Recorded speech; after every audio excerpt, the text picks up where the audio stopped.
Hello, and welcome to another episode of Addiction Talk. We have a special guest with us here tonight. We have Brian Cuban. You may have heard of him. He is a recovery advocate. Oh, he's playing it at the same time.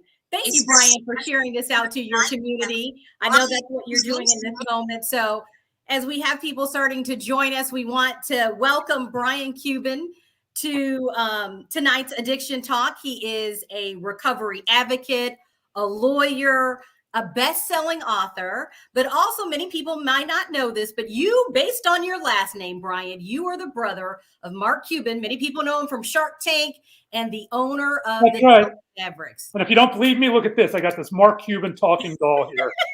So we said that Mark Cuban is with us today. That's right. These batteries are out, but if it was working, you pull the arm and he swears at the refs.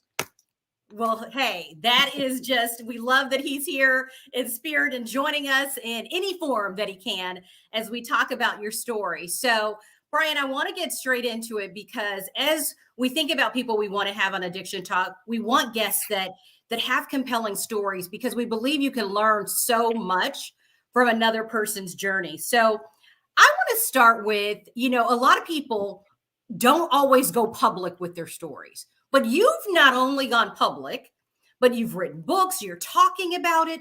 What led you to say that this was something that you couldn't just keep between your family and friends, but you had to talk about it? Well, when I first started talking publicly about it, I was getting emails from people that said, wow, I had no idea. And you were so public. Aren't you afraid of backlash and everything? And I said, at that point, I was a little bit. But I would also get emails from people that said someone with your last name and who is, I don't think I am, high profile, that gives me hope. If it can happen to you, it can happen to anyone. And the fact that you found recovery gives me hope. And isn't that what recovery advocacy is all about, right? And sharing stories? It's to give people hope, Joy. Because what is the only requirement for recovery? There's only one. Mm-hmm. And when I speak, people get this wrong. I say, what's the only requirement for recovery? So you have to want it, this, that. No, be above ground. If you're alive, you can recover. And I want to give people that type of hope. No, I think that's so powerful. I got to say that again. If you are alive, you can recover. That is huge. And, Brian, going back to, you said, people said, why would you share this? You've got the Cuban name. You're connected to Mark Cuban. Your brother, is out there. Why would you share this? What helped you to get over that? Even though you had people in your ear. I had, one, unconditional support from my brother, from my family, my entire family. They have told me multiple times how proud they are, and they understand that it was something I need to do. There has been no pushback whatsoever from my family, only support. And I'm very privileged, as we've talked about, to have a very close family. Mark, my younger brother, Mark, and I live walking distance to each other here in Dallas, 1,200 miles from where we grew up in Pittsburgh, and that's not an accident. And until my father passed away 3.5 years ago, he lived across the street from me. So my family has always been very close. That is a privilege, yes, and I'm glad I have that privilege. And so it was never an issue. The only thing holding me back was my fear, right? My stigma that I had, internalized over the years of using drugs and alcohol. What was that fear, Brian? What was the biggest fear? That I would be judged, and that I would be judged harshly. And now let's be honest. In an era where there is still stigma, I get judged harshly by some people. But I also learned to let it roll off. I've been called everything, every stigmatized term that I won't use here, about being, dealing with substance use disorder. There are other terms for it, right? And that is, I've learned to have a thick skin and let it roll off because I get exponentially more messages of hope and thanking me. Yeah, those messages of hope, like you said, and with so many people struggling with this in secrecy, having someone like yourself just to be open about it, I think is so huge for a lot of people. And you mentioned your family support system. So I want to go back to that. You struggled with addiction over a number of years, probably, decades. Did your family know? Well, they, my parents, absolutely not. My two brothers, I mean, you suspect, because I distanced from them, right? I had distanced and was only hanging out with people who, in my mind, really loved me, at least until the cocaine ran out. And so, in order to not have that tension, I distanced from them. But it really got in their face in the summer of 2005 when I decided to end my life by suicide. And after getting a disturbing email, a friend of mine reached out to them, and they came into my house, my brother Jeff and Mark. And I had a 45 automatic on my nightstand, and there was cocaine everywhere and drugs and alcohol. And so they took me on my first of 2 trips to a psychiatric facility. And so that was really the first time. And that was the summer of 2005, July, when it was really in their face and I had a problem. But of course, they're trying to learn how substance use disorder works, like everyone. And they really didn't understand. And my solution to that, I wasn't ready yet. My solution to that was to not go to treatment. And I have privilege. I have skin color privilege. I have financial privilege. And so I could have gone to any treatment center and Mark would have paid for it. But I refused. I wasn't ready. So I distanced even more, not seeing my brothers, not seeing my father, not seeing my nieces and nephews. And it really didn't come to a head until Easter weekend 2007. But yes, there was a point where they were aware. But what can they do if I'm not ready to do it? You say not ready, because I think a lot of people feel I'm not ready. What do you think is that I'm not ready? Is it a tape that's playing in your head saying this isn't going to work for me? What was that I'm not ready for you? I wasn't in any portion of the stages of change where, other than the temporary, I'll never do this again, I really thought I had a problem. I was, in my mind, when I was sober and when I was out partying, I was having the time of my life, right? And there's a saying, cocaine is fun till it's not. And by the summer of 2005, it had been not for a while. But I just wasn't in the stages of change where I thought I had a problem. I would dry out and I would go right back out. And I would make sure I stayed in my own little bubble where I wasn't putting it in my family's face. So you were doing things where they kind of knew, but maybe speculated, but nobody knew till 2005. Or did you think they didn't know? And then when this happened, they said it wasn't in their face until then. And I mean, I put myself in their shoes at that time, knowing what they knew. And it's hard, right? Because my family's no different than anyone else's. They didn't know what to do. My brother, Mark, even, I lost my career as a lawyer. I had no clients left. Privilege again. Mark put me to work for him. When they were building the American Airlines Center in Dallas, he has a half interest. And I was going into this construction trailer with some of the most important people in Dallas as they're building the facility. I didn't know anything about construction, but he was trying to give me a pull myself up by my bootstraps, right? And that's not how addiction works either. And I was showing up to this trailer, high on cocaine, hungover, still intoxicated, repeating cycles that had started since college, just repeating cycles. And so he had to pull me out of that. And so it was really a process for my family, like any other family. And I know you mentioned there were times that I've heard this story before, but I'd love to hear it in your own words, where you would even use tickets that you got from your brother. Oh yeah, that was kind of a microcosm of my struggle. It was June 2006. The Dallas Mavericks are going to the NBA championship for the first time. One we would lose ultimately, but against the Miami Heat. And as you might imagine, I'm going to get some pretty good seats for those games. I had the opportunity to get a couple tickets for friends, and I called up my brother, got the tickets. I didn't give them to my friends. You're probably thinking I sold them on eBay for some astronomical amount. I didn't do that either, because that would be disrespectful to Mark and to the team. I took those 2 tickets and I traded them to my cocaine dealer for $1,000 in cocaine. Selling them on eBay was disrespectful, but trading them to my cocaine dealer perfectly acceptable in my mind, how the mind works, and with substance use disorder. My dealer shows up at my house. I was high class. He delivered. I hand him the 2 tickets. He gives me this giant Ziploc baggie of cocaine. I go running up to my own home office. I dump it out on my desk, looking at it like I'm Scarface. I wanted to go rub my nose in it. And of course, I bought it for a reason, and I line it out, as I've done so many times, with the dollar bill that had been used by God knows who and had God knows what on it, right? Go figure, especially in pandemic times. But cocaine at that point was really just chasing the high, and pain and shame and paranoia. Do I hear the cops outside? Woo, woo, woo. I go peeking out the window and no one's out there, but now I'm all paranoid. I hide the cocaine. I drive to a home improvement store where I buy electrical faceplate outlets, a drill, and a saw. I drive back to my house. And Joy, I go to the drywall and all the closets with the saw and the drill, bzz, bzz, bzz, bzz, and I create these fake electrical outlets in all of these closets. Wow. I put the cocaine in smaller Ziploc baggies and slap it behind into the drywall behind all these fake outlets, close it back up, bzz, bzz, bzz, bzz, thinking I'm the smartest lawyer ever. This is my 20th year practicing law, and I'm doing this. And, like the DEA, the cops, and the drug dogs have never thought of that before.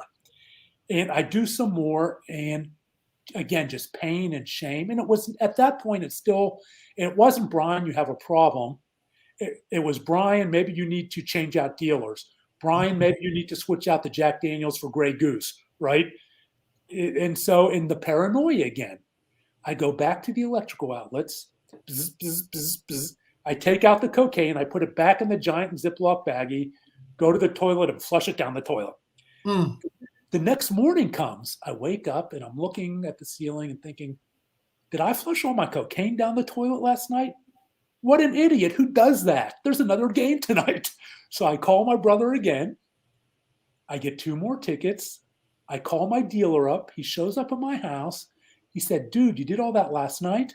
I didn't want to tell him I flushed it down the toilet like an idiot. I said, yes, I did. I did it all. Give me more. I said, okay, man, here you go. Rinse, wash, repeat, Joy. I go back up to the home office, dump it out on the desk again, line it out, just pain and shame and paranoia. I go back to those electrical outlets the same night in a row, hide the cocaine, and then about an hour and a half later, take it back out, go back to that same toilet, drop to my knees like I'd done so many times, hoping or praying for someone or something to take away my pain and my shame, and flushed it down the toilet again for the second night in a row. They say when Dallas flushes, it runs downhill to Houston. So maybe some people in Houston had a little hop in those 2 nights. Oh, wow. Well, go ahead. I call it like the insanity of addiction, doing the same thing, the same way over and over and expecting a different result. But we know it's not insane. It's a biological brain-based process that affects so many of us, me included. And you said, you would wish when you were, what you said there was so poignant. You're sitting on the floor and going, I wish this pain, the shame, and all of this would end. So I know it didn't just start, that pain and shame didn't just start in that moment. Take me back to your childhood. Sure. Because I'm assuming that that's where all of this kind of started for you. Sure. To understand how I got there, you really have to understand my childhood, because nobody is the moment, right? Whatever your drug of choice is, whether it's alcohol or drugs, we are all snapshots leading up to that moment, right? Snapshots of joy, snapshots of trauma, snapshots of pain, and they string together to create part of what we see. And for me, it goes back to Pittsburgh, PA. I'm a baby boomer, back in a time when cell phones were 2 cups attached to a string, when social networking was playing dodgeball on the basketball blacktop. I am the middle of 3 boys. Mark is the oldest, the firstborn, and he was outgoing even as a child, selling this door to door, selling that door to door. I remember there was a printer strike in the 70s and our 2 newspapers shut down. He and his buddies, barely old enough to drive, drove out to Cleveland, about 200 miles from Pittsburgh, bought their newspapers, drove them back to Pittsburgh, and sold them on a street corner in downtown Pittsburgh during rush hour for twice what they paid for them. So you knew what he was going to kind of be, and he grew up to be that and a little bit more.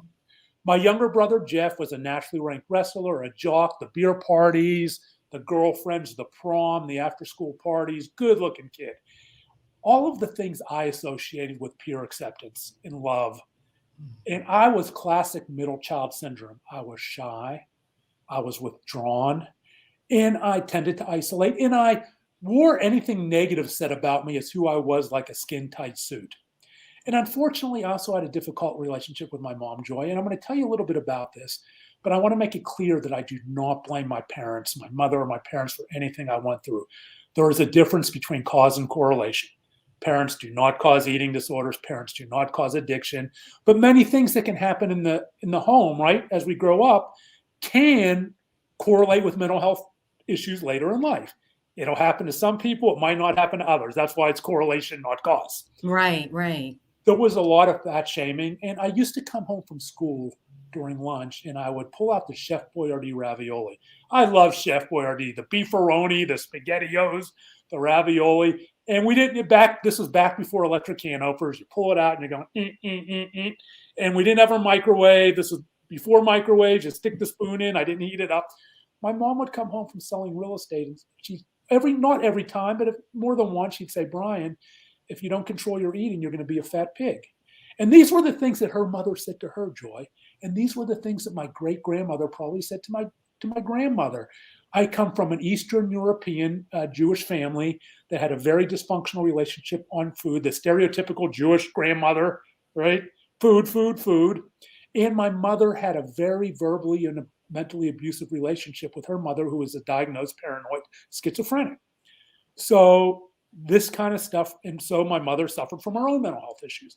And this kind of stuff runs downhill, and especially in the 70s, when a female talking about depression or a psychiatric issue, you could be institutionalized or have your kids taken away. So you did not talk about those things, right? It was more like these things were contagious. You just didn't talk about it with anyone. And so, not understanding those things, I grew depressed and I ate more Chef Boyardee. And I was already a heavy kid and I began to eat more and more. And I became a bigger Brian and a bigger Brian, trending towards obese. And as often happens when kids change for what other kids perceive in the negative at school, the bullying started, the fat teasing, the fat taunting. And it happened then. Back then, going viral meant 15 kids in the lunchroom knew about something. But as we know, it's a much more insidious, bullying is more insidious now. But it didn't hurt any less, right? Being told those things, hearing these things from the kids at school. And I developed a very self-deprecating sense of humor as a wall against all of this. I kind of became the sad clown. They'd say, Cuban, you need to go to Sears and Roebuck and get a bra for your man boobs. And I'd laugh and say, I'm on my way right now, and things like that. Because in my mind, the kids who were saying this were the prom queens, the prom kings, the kids who were getting invited to the after-school parties, the kids who were getting invited to go see Billy Joel or Cheap Trick at the arena. And I wanted to be included so badly. So for me, if it would be like a fraternity hazing, if I hung around, right, and took it, one day they would put their arm around me and say, you're one of us now, Cubes. And but that's not how bullying works. Joy, this all culminated in what I call the day of the gold pants. My brother Mark had given me a pair of shiny gold bell-bottom disco pants. I was a freshman in high school, and this was the very beginning of the disco craze, right? Saturday Night Fever. John Travolta in his skin-tight pants. And that was kind of like Mark. They fit him okay. But I had to jump up and down, spray the water bottle. My butt looked like 15 cats trying to get out. But I didn't care because I love my brother. We're very close, and this was a symbol of his love for me. And I wore those pants to school. The kids made fun of them, and I self-deprecated. I'm walking home from school one day with a few of these kids, about a mile walk to my house, my parents' house. And I'm wearing my shiny gold bell-bottom disco pants. They start making fun of them, and they decided that I was just too fat to wear these pants. They start pulling at them, and the pants teared. The leg teared. Another kid pulls some more. It tore some more. The next thing I know, they're on me, and they're ripping these pants to shreds, and they ripped them off me, threw the shreds out the street, down to my Fruit of the Loom tighty whities, my Keds tube socks, tennis shoes, and my Pittsburgh Pirates t-shirt, and went on high-fiving down the sidewalk like they'd done the funniest thing ever.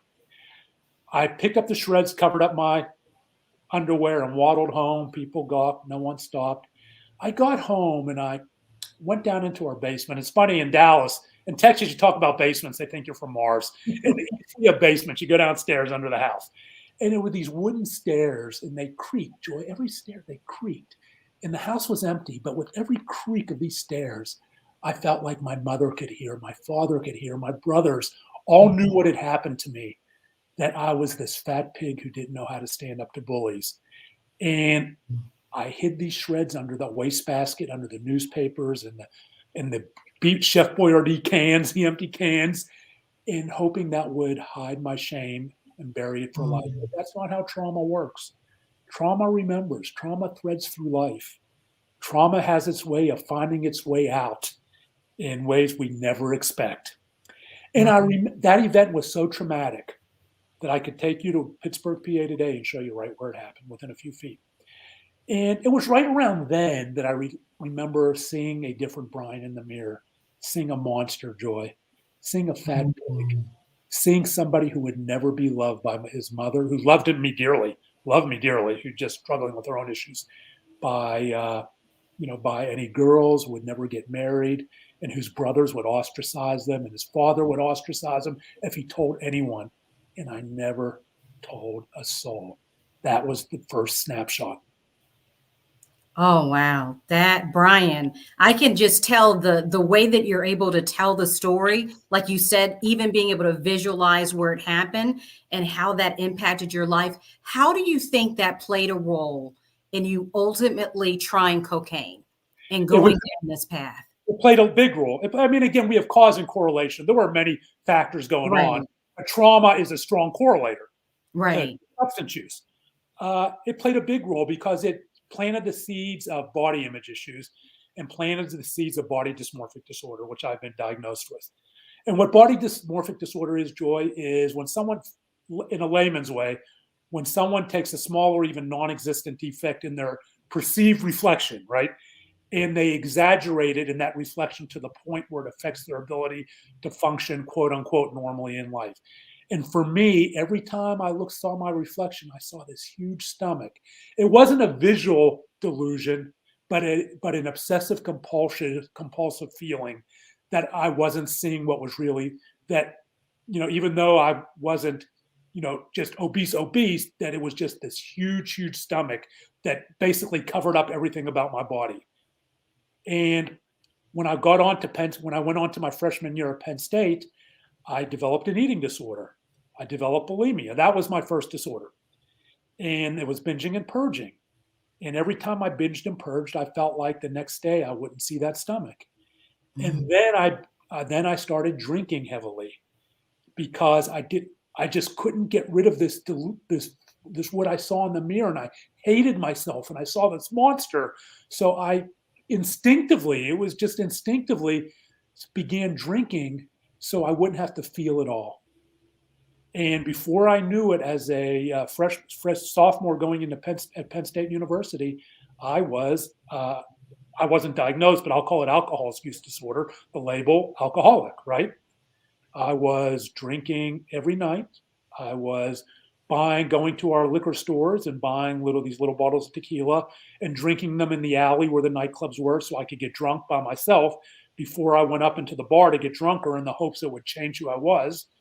And I remember the closest I ever came to recovery during those 4 years was walking into a hamburger joint, drunk, of course. And I came across a rack of pamphlets that the 12-step groups put out. And I don't know if they still do it today, but it was the 20 questions. And it was a rack of pamphlet called the 20 questions, and it was geared towards college students. And if you're checking off all these questions, do you black out? Do you miss class? Boom, boom, boom, boom, boom. Call us. Here's the number. And I'm checking off all these questions, and I just crumple it up. My tryout for the Mavs, all college students drink. That was as close as I ever came. And I went through 4 years at Penn State as an alcoholic. Again, that's a label, alcohol use disorder. But it's a useful label, right? Because it's a label for many of us to realize we have a problem. Right. And so I was a criminal justice major. I wanted to be a police officer. That would have worked out well. I'd have been the first guy in the evidence room trading out the baby laxative for cocaine, believe me. But I decided I had the brilliant idea to go to law school. Why? Not because I wanted to be a lawyer, not because I wanted to be Clarence Darrow, emulate Atticus Finch, make a lot of money, because law school was 3 years and I could go and I could drink. And I had also developed exercise bulimia, which is that obsessive compulsive exercise for the primary purpose of offsetting calories. I was running 10 and 20 miles a day, plus binging and purging, plus drinking. lots of stress on my body. And I can engage in these behaviors that I owned. In my mind, I owned and were my survival behaviors that got me through 4 years at Penn State. And it made perfect sense to me to do that, right? If you're thinking of going to law school, don't go for those reasons. And it's funny, I speak at a lot of law schools, and it's not, and I hear it all the time, law students going for the wrong reasons. Right. And I went for the wrong reasons. I never wanted to be a lawyer. But I went on to get law, walked through the doors as an alcoholic and as somebody struggling with bulimia. And as you might imagine, I wasn't a very good student. I graduated near the bottom of my class. I barely graduated. I still have reoccurring dreams about the dean of the law school I go into graduation and the dean of the law school pulling my diploma away. Psych.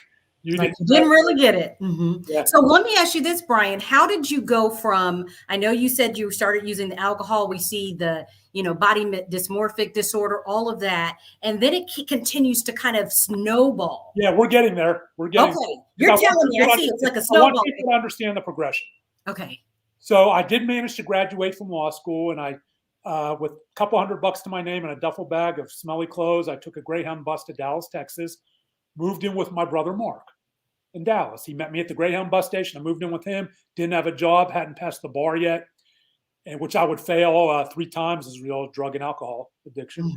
And I moved in with him, and it was like throwing gasoline on a fire, Joy. They're young and they're out drinking. They didn't do drugs, but they're going to the bars, and I'm going with them. And then in the summer of 1987, in a nightclub in the restroom of a bar in downtown Texas, I finally discovered the one thing that allowed me to look in the mirror, and for the first time in my life, the first time in my 26, 27 years, finally love myself, finally love my reflection.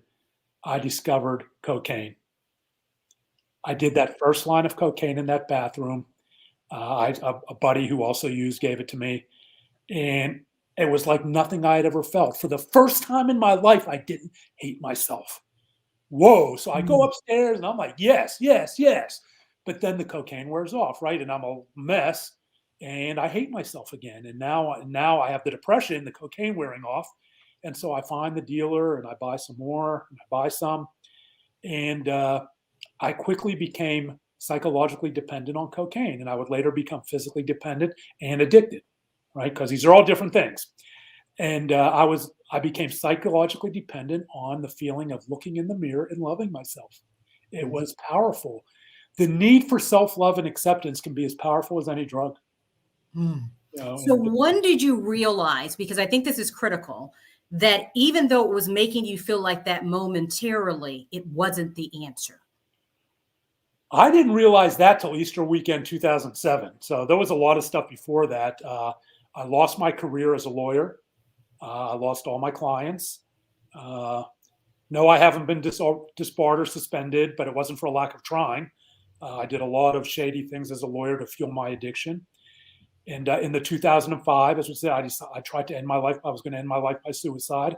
And my brothers took me in my first of 2 trips down to a psychiatric hospital, kicking and screaming. They're trying to save my life. All I can think of is get out of my life and let me go back to the people who truly don't judge me, the people I use cocaine with, right? At least until the cocaine runs out.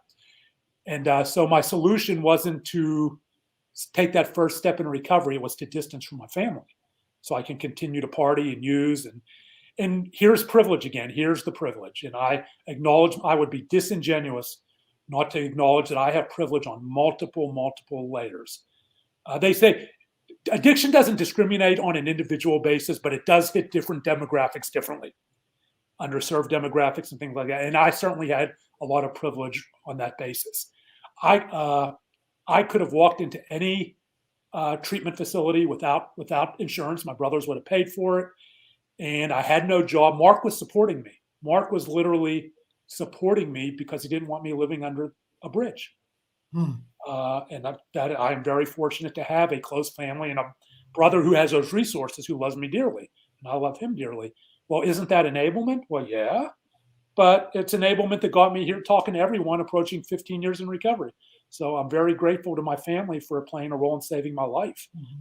So that was, and then my solution was to go back out and go right back out on the party scene after 2005.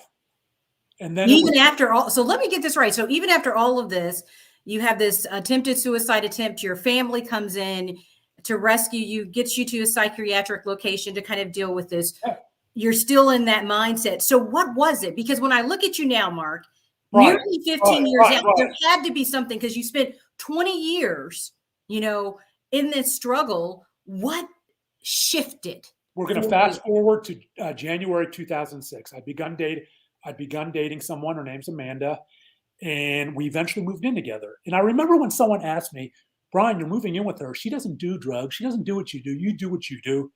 How is that going to work?" I said, "I'm going to stop now." So I'm starting to think about it now in January of 2006, but I didn't. Okay. Easter, and I was able to hide it. Easter weekend 2007, she went away. I went out. The next thing I know, it's 2 days later, she's looking down at me. I'm in bed. She had come home, and there's cocaine everywhere. There's bottles of alcohol strewn. I had lost 2 days. I'd had a blackout. And she's a lawyer. She's probably trying to figure out if she walked in the right house. I'm looking around trying to get my senses, figure out what day and time it is, and also wondering what lie I'm going to tell to explain this Law and Order episode orgy of evidence that I might not be the person I told her I was. And all I could think of was this metaphorical kind of running home to mama. I said, "Take me back to," and I named the psychiatric hospital. "Wait, you've been to a psychiatric hospital?" "Well, we'll talk about that later." So we're standing in the parking lot of the psychiatric hospital. She's crying, and I'm thinking, and a few things occurred to me standing in that parking lot for the second time in my life. I'm thinking, she's gone. Well, she stood by me, Joy. I'd leave, but she stood by me. And we dated over a decade while I found recovery and rebuilt the broken trust. And we had now been married over 5 years and just celebrated 16 years together. Wow. Well, Yeah. congratulations. That's a huge milestone, to have someone, one, that you had to be vulnerable, but it was that blackout moment. And I think that just shows, how this disease can impact people, Yeah. So what do you hope, Mark, Brian, not Mark, I'm about to call you Mark, Brian. Brian. And Steve, there were a couple other things in that parking lot, but I also realized there wouldn't be a third trip back. I'd be dead. And I decided I was ready. Why then in 2005? If we can figure, in not 2005, if we could figure those things out, we'd win the Nobel Prize, right? Right. But you know what I wanted to touch on too, Brian, is what do you hope that people who are listening to your story, what do you hope they learn from your story, or that the main takeaway? What do you feel? That as long as you're above ground, there's hope for recovery. You said that. Yeah, that's good. As long as you are above ground, there is hope. The path will be different. The path is rarely straight, but I also want people to know that you have it. People have different levels of privilege, right? Again, people come from underserved communities. People have estranged siblings. They don't speak to their children, and all these different things. So it can be tough to figure out who your compassionate community is. But you have one. Maybe it's your 12-step group. Maybe it's your friends that you're afraid to talk to or tell, but who would support you unconditionally and love you if you would stop projecting and allowed yourself to be vulnerable and opened yourself up. That was the toughest part for me, Joy, excuse me. Allowing myself to be vulnerable and opening myself up, especially as a lawyer. We're trained to take advantage of vulnerability in the litigation process, not be vulnerable. And I finally got vulnerable with my therapist. I'm still in therapy today.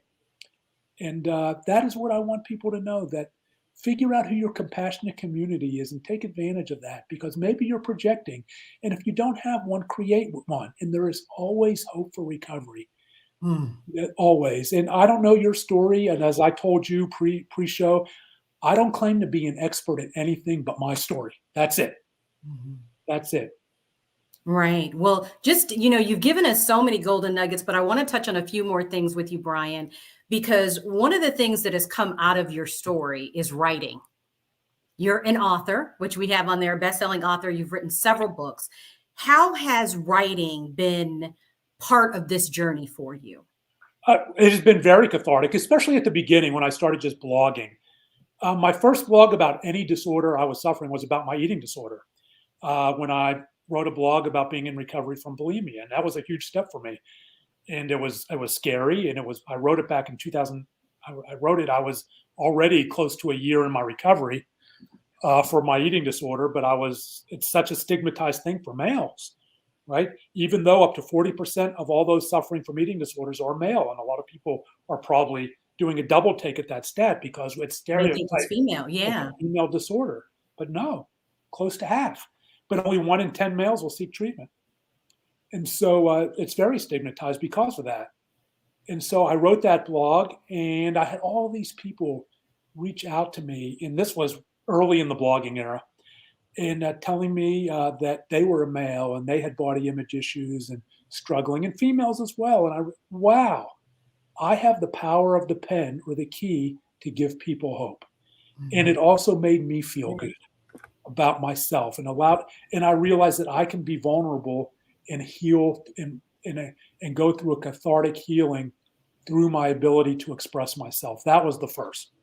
And then it progressed to addiction. And now I speak at law firms and a lot of different things. I do a lot in the legal profession because it's also very stigmatized in the legal profession, addiction. A stat that may surprise people is that lawyers suffer alcohol use disorder rate at over 20%, a rate almost twice the general public. And lawyers under 10 years of practice is 1 in 3. Alcoholics on whatever the continuum is, right? Low or severe. My profession has a huge problem. So I've spent a lot of my time advocating and telling my story within the legal profession. Well, one of the things that I love that you said that writing can be cathartic. It's led to you writing several books. And also, you've become a mentor to a lot of people. And I think that is important to give back, as you go through this journey. I passed, and the people who do this and who, make livings as a recovery coach, great. But I passed my Texas recovery coach certification. But I just want to help people. Anyone can come to me, and I'll give them the benefit of my experience. You learn that in 12-step, right? You got to give it away. And I say that with due deference to all the wonderful recovery coaches I know. But it's my personal choice to just. Anyone comes to me, I'll give you the benefit of my experience. That's all I have to offer. And your story is so powerful. And I think our stories have the power to show people that it's possible, that all of the things that you went through, that you're standing here nearly 15 years sober. And so my final question to you, Brian, is there's one thing you would say to someone who's struggling right now. I know we've said as long as you're above ground, that there's still time, that there's hope. But if there's one final golden nugget or anything you'd like to add to that person here tonight, or a family who sees their own loved one as your brothers watched you struggle, that you wish you could say, what would that be? There is somebody who wants to help you. Reach out to me. Reach out to somebody. There is somebody that wants to help you. Even if you think there's no one, there is someone. Reach out. Take that first scary step. And it may be a while before the second step comes, but the first step is so important because the first stage of change is saying, yes, maybe it's time. Oh, I love that. What a great way to end that. Maybe it's time. And if you're struggling here tonight, you'll see the number at the bottom of your screen for help. We also have Brian. He's graciously said you can reach out to him. You can find him on social. He is willing to, share anything with you and to help you on your journey. And so, Brian, I just want to thank you. One, for being so transparent. Well, let's not forget, part of my writing journey has been my new novel. You got to get that in there. Go ahead. Tell us about the new novel, Brian. I got to make sure. I have a new novel. It's called The Ambulance Chaser. It's about, it is a continuation of my journey because the protagonist, Jason Feldman, a lawyer, also struggles with drugs and alcohol. It is about Jason is charged with the murder of a one-time high school classmate, and he has to flee and become a fugitive to find the one person who can prove his innocence and save the life of his abducted son. And the Ambulance Chaser opened when it premiered in December last month as the #1 selling debut fiction paperback. Wow! So I'm very proud of it. It's already it's doing well. I hope you'll check it out. It's available on Amazon and wherever books are sold. Yes, we'll definitely have to make sure to check that out and to follow you on social. Once again, Brian, thank you so much for your honesty, your transparency, and being willing to share your journey. And thank you, everyone, for joining us for another episode of Addiction Talk. We'll hope to see you back here real soon.